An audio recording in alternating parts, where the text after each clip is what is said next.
Attorney Ferdinand Topacio po ang isa sa mga abogado po ni Pastor Apollo Kibuloy. Attorney, magandang umaga po. Magandang umaga po, Sir Ted, Ma'am Chacha. Thank you very much for this opportunity. Mabuhay po kayo at lahat ng ugat sa inyong katawan. Sa inyo din po, Attorney, mabuhay po ang lahat ng uri ng ugat, patay man o buhay, mabuhay palalo. Opo, Attorney. Attorney, opo. Kailan niyo po huling nakausap po si Pastor? Medyo matagal-tagal na po. Actually, ang dami nga po nagtatanong sa akin, so tinitignan ko po yung records kung yung email ko po kung kailan ako bumili ng ticket papuntang Davao. That was the last time na nakausap ko siya after nagkaroon na nga po ng warrant at ini-implement na nga po yung warrant of arrest against him. Opo. So, paano po yan? So, sorry, Attorney, matanong ko lang po kayo. Dito lang po sa inyo pong professional engagement sa kanya. So, kayo po ang kanya po talagang appointed rin na abogado at ang inyong law firm to represent him in this case? Opo, we are among those. Marami naman po siyang abogado, pero kami po yung unang na-engage regarding this matter as General Legal Counsel at alam niyo naman po yung principle niyan, unless our engagement is terminated, we have to continue serving him as a legal counsel and to protect his interest in the best manner that we can under existing circumstances. Opo. Si Pastor Huba ay nasa Pilipinas pa, Attorney? Hindi ko po alam eh. It's been a while since I communicated with him. I think the best entity or person to answer that would be the DOJ or the Secretary of Justice kasi nasa ilalim po nila yung ating Bureau of Immigration. So namomonitor po nila yung labas-pasok ng mga tao po dito sa Pilipinas. Pero kayo ho mismo as in hindi ko ninyo alam, Attorney. Talagang hindi ko po alam at it's been a while. Although sometimes nakaka-receive po kami ng instructions to his representatives regarding certain matters of privileged nature. I see. Opo. And these representatives are all confidential? Ano po, mga officers po ng yung Kingdom of Jesus Christ po. Okay. Opo. Sige. So, yung nga po, as you know, no, meron na pong inilabas po na pabuya ang DILG through Secretary Benhur Abalos na 10 million para po sa informasyon kung saan po magiging daan sa pagkaka-aresto nitong si Pastor. Ano po ang masasabi niyo dito muna at itong bagay na ito ay paano po kaya natin makukuha mismo ang reaksyon ni Pastor? Actually po, at galing po rin ako sa DILG, Manong Ted, Ma'am Chacha. Noong panahon ni Pangulong Estrada, ako pa'y asset doon. At ang pagkaalam ko po, kapag nag-o-offer po ng pabuya ang ating kapulisan, ito po ay covered ng isang memorandum either from the Chief PNP or some other responsible officer. At ang reward po niyan ay kinukuha sa intelligence funds po, either ng OSEC, Office of the Secretary, o ng Chief PNP. Ito po ang kinakataka ko lang po, ayon na rin po sa sariling pag-amin ni Secretary Abalos. Mga pribadong pondo po ito ang ibibigay. Ngunit ayaw naman niyang sabihin kung sinong nagbigay ng pondo. The questions that arise po, Manong Ted, ay ito. Unang-una, sino itong mga taong ito? At napaka-generous naman para magbigay ng pabuya for the arrest of Pastor Kibuloy. Number 2, dapat pong malaman yan for the sake of transparency under the constitutional provision of access to information on matters of public concern sapagkat dapat po malaman natin ang motibasyon ng mga taong yan kung bakit parang pinapauna nila yung warrant ni Pastor Kibuloy sa napakalaking pabuya when there are other persons accused of equally grave or even graver offenses na hindi naman ganyan kalaki ang pabuya.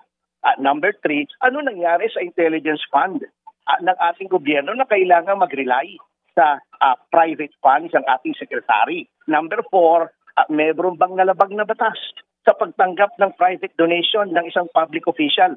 Hindi ba by reason of his office kaya ibinigay itong pabuyang ito, kahit ito ay hindi siya makikinabang. There are so many things that are wrong doon po sa ganyan na napakalaki galing sa private funding, sapagkat para ka nangyayari sa halip na equal protection po under the Constitution na ang lahat ay tinatrato when equally situated, parang binibigyan ng prioridad itong kay Pastor Quiboloy sa pamamagitan ng pagbibigay ng napakalaking pabuya. So to say the least, attorney, illegal per se yung ginagawa ngayon ni Secretary Benhur Abalos na pagbibigay ng pabuya na 10 million coming from a private individual? I think it is at least questionable po, lalong-lalo na kung hindi niya sinasabi na kung kanino nanggaling yung pabuya. Kasi alam niyo po, Manong Ted, kami nasa VICC noon, nagbigay din kami ng ganyan, pero hindi ganyan kalaki. At sila ina-identify namin na yan ay pondo ng DACC sapagkat kami isang anti-crime group na interesado kami sa implementasyon ng crime. Okay. Pero ito po, ayaw niyang i-disclose. Bakit ayaw niyang i-disclose? Kasi dapat malaman natin ano bang motibo nitong mga taong to na bakit si Pastor Quiboloy?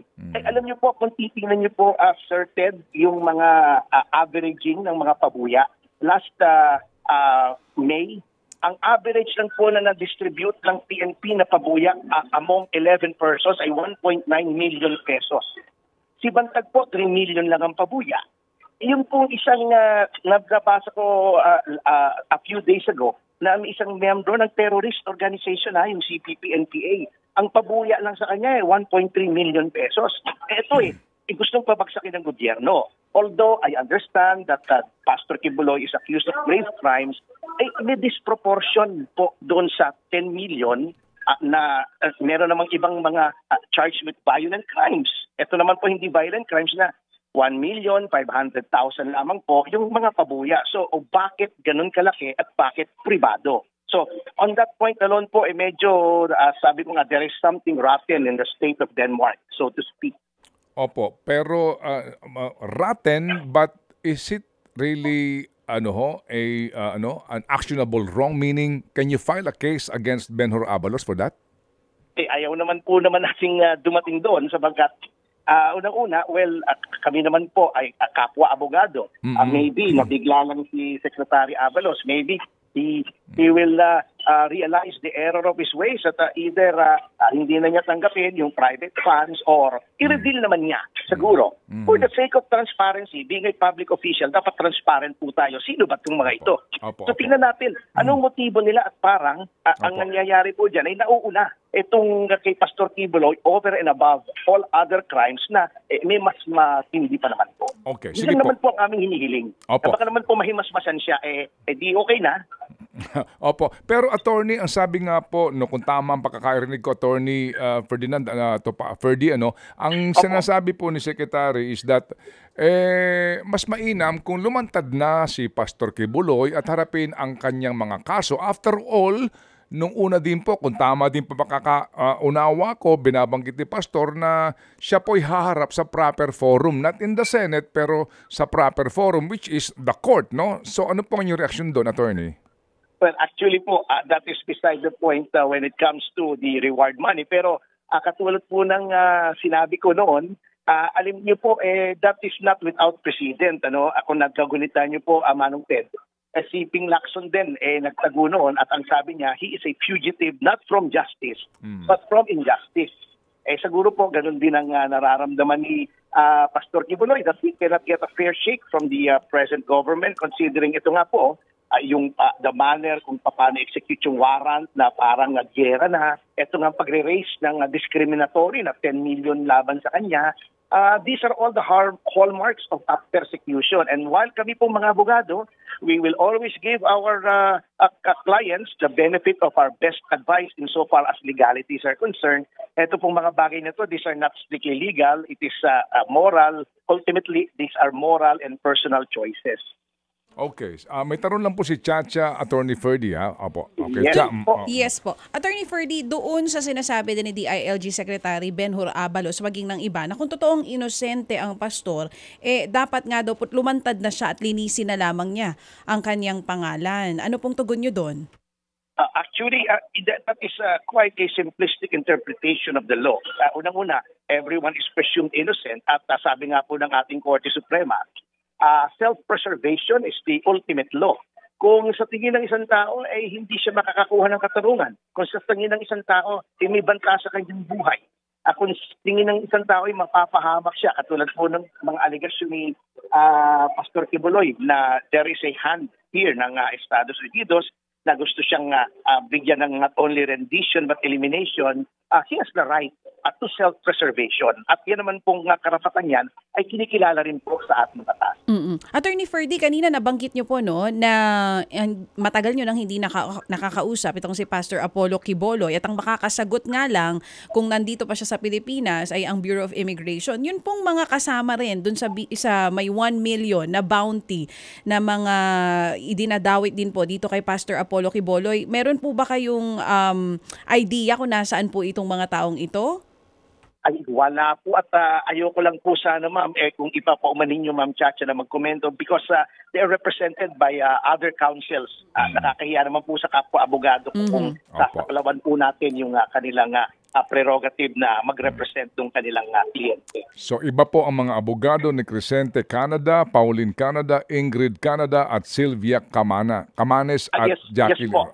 Yes po, Sir Ted. Okay, sige. So, dito ho ba sa paglalabas po ng pabuyang ito, ano po ang inyo pong analysis dito? So, sa po naman ng kaligtasan ni Pastor. Ay, yun nga po, that is another issue that we want to raise. Sapagkat alam niyo po, di ba, sabi nga ng Supreme Court natin, ayaw nila nung red tagging sapagkat nalalagay sa panganib yung mga ibang tao na contrary to the presumption of innocence.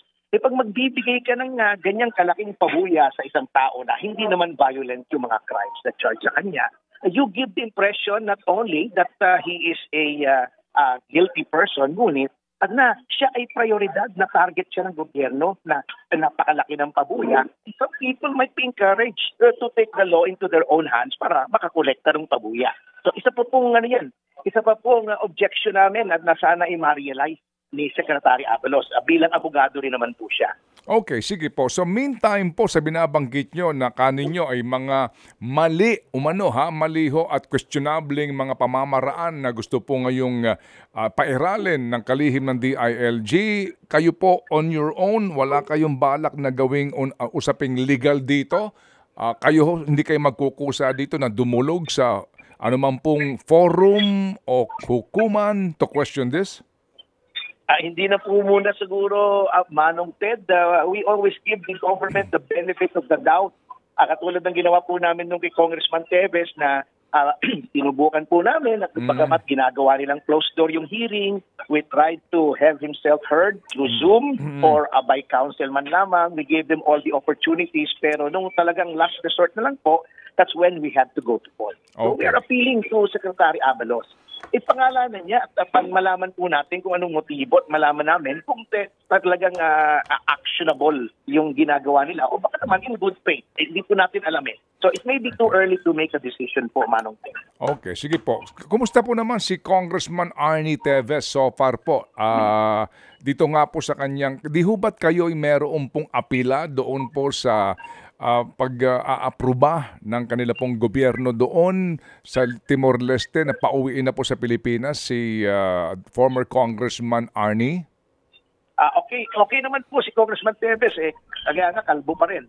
Pero yung pong kanyang extradition na request ng Pilipinas na pinagbigyan naman po ng Tribunal de Recursos ng bansang Timor-Leste, I was informed by my counterparts na mga abogado po sa Timor-Leste na under yung rules of procedure po ng hukuman doon ay mayroong hanggang July 29 kung hindi po ako nagkakamali para maghain po ng apela si Congressman Teves.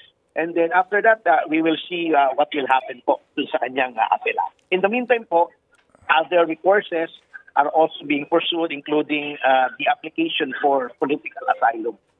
In Timor-Leste?